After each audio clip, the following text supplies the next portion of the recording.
And I was thinking about recent people that have struck me as people who are living this light, this enlightened way. When Janet and I and my girls were on holiday at Niagara Falls over the winter, we took a couple of days and we went to one of the hotels, and they had some programs going on for the kids, and there were crafts and there was some bingo, and there were those big blow-up bouncy castles that kids love so much. And there were also some other programs. And one of the programs, I took the afternoon off and had a nap, but the girls went down to see the reptile exhibition, or reptile encounter it was called. And I didn't know how that would really go over with them. I mean, the girls aren't squeamish or anything, but I thought, oh, reptiles, you know, snakes, stuff like that. But they came back from having been to this exhibit, and they were just enthralled and just had such a wonderful time, and they felt so passionate about it. And Jan said to me, she said, you know, it's on again tomorrow, and the kids want to go. I really want you to go to this exhibit. You should really go and see this guy that's putting on the performance or putting on the demonstration. So the next day, instead of having a nap, I went down and saw this kid, might have been, I don't know, 20, 25, and the guy was lit up. He absolutely loved what he was doing. And it didn't really matter that he was working with snakes and chameleons and spiders and stuff.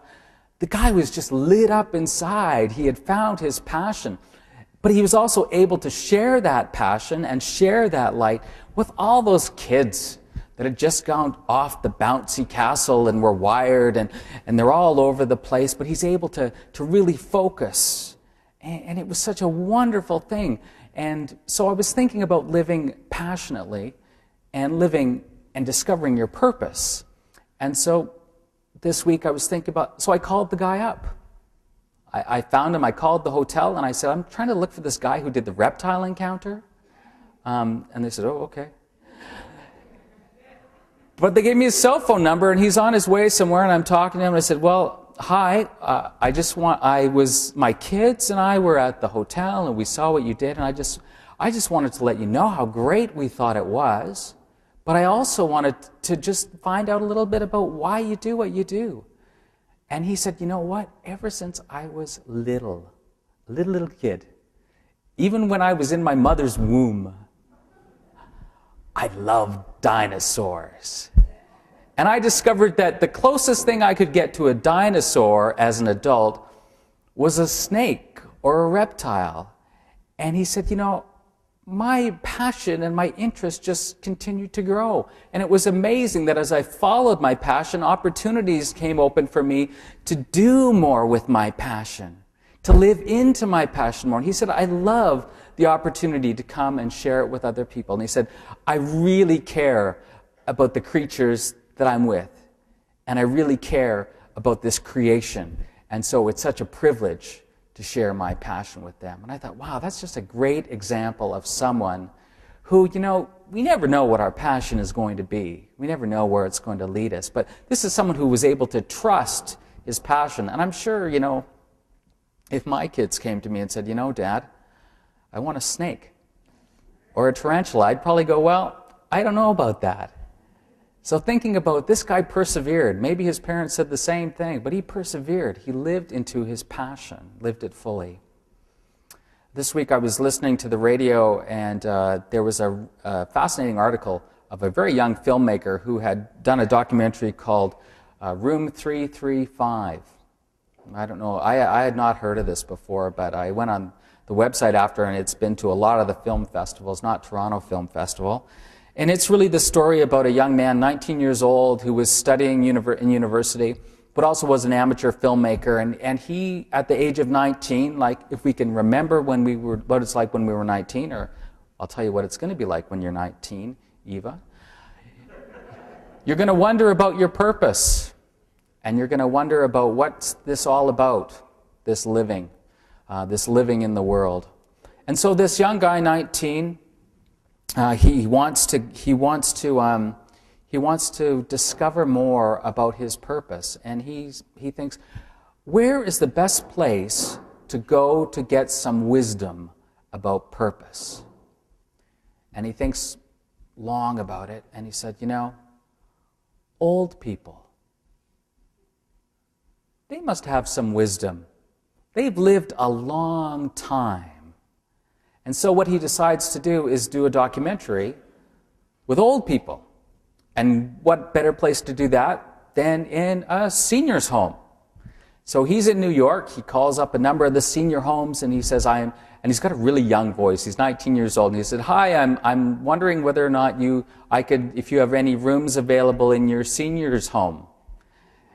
And the person on the other end kind of stops and says, are you 55 or older? And he says, no, I'm not, he said. And they said, well, I'm sorry, but you have to be 55 or older. So, you know, we could think that this would put him off so much that he would leave that passion behind and move on and go to something else.